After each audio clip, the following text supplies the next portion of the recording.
about social media etiquette, because when people jump into social media, sometimes they're a little over-enthusiastic.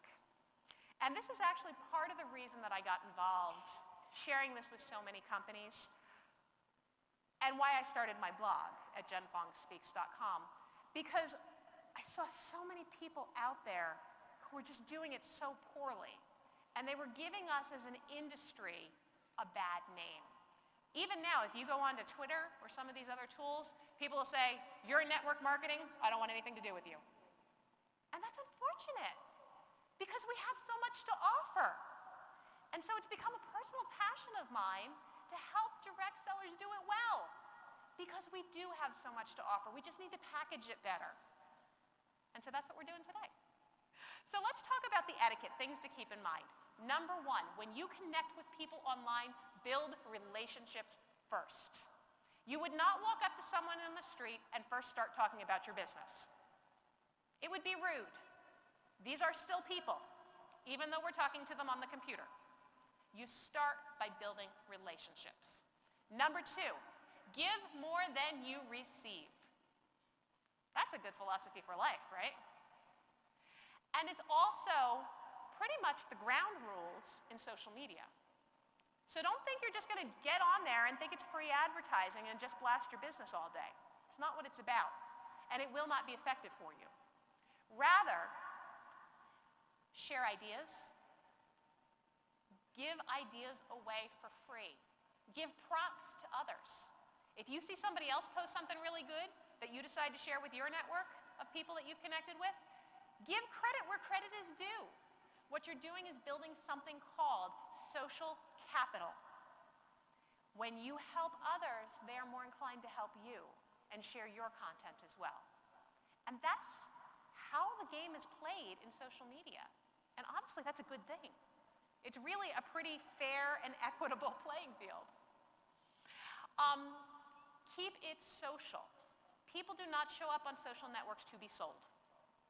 So you're sharing ideas, you're sharing content, and you're commenting. Somebody, one of your prospects, puts up a great picture of their vacation, comment on it. Say, "Wow, that looks like a great picture. Looks like you had a great time." It's not that you can't ever mention your business, but that's not the primary focus. And never post ads as your status update. I tell people to think of their status updates the same way they would think about email. We all know about the canned spam laws, right?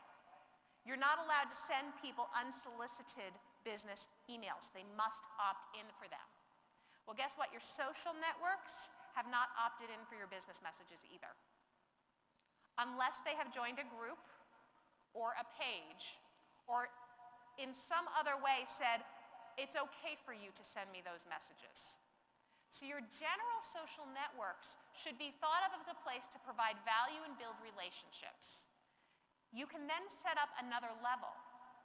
And I often recommend that direct sellers set up a group, because a group can be private, which means you can keep your customer list private.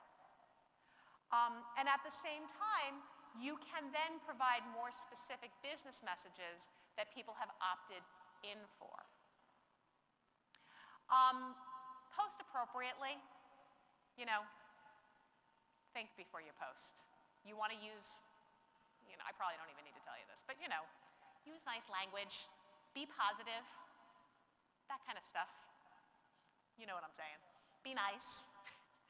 And another thing is, people don't do business with logos. So on all of your social networks, you should have your photo. This one. Smiling. Not your dog, not your kids, not your logo. Because people connect with people. And as we're dealing with people online, first of all, they want to look you in the eye. I see so many of these profile photos. I'll do it for you guys over there too. And I don't get that. Because if I'm looking at your ear, I can't look in the eye. And your profile photo is the equivalent of looking you in the eye online. So get a good photo. Use your photo. If you lead with a logo, that says to me, you're there to sell me, and I'm going to run in the other direction. Use your photo, and use your real name. I know a lot of people online, myself included, who typically will not friend someone if they don't use their name. Because we only want to do business with people. So, photo and name, your real name.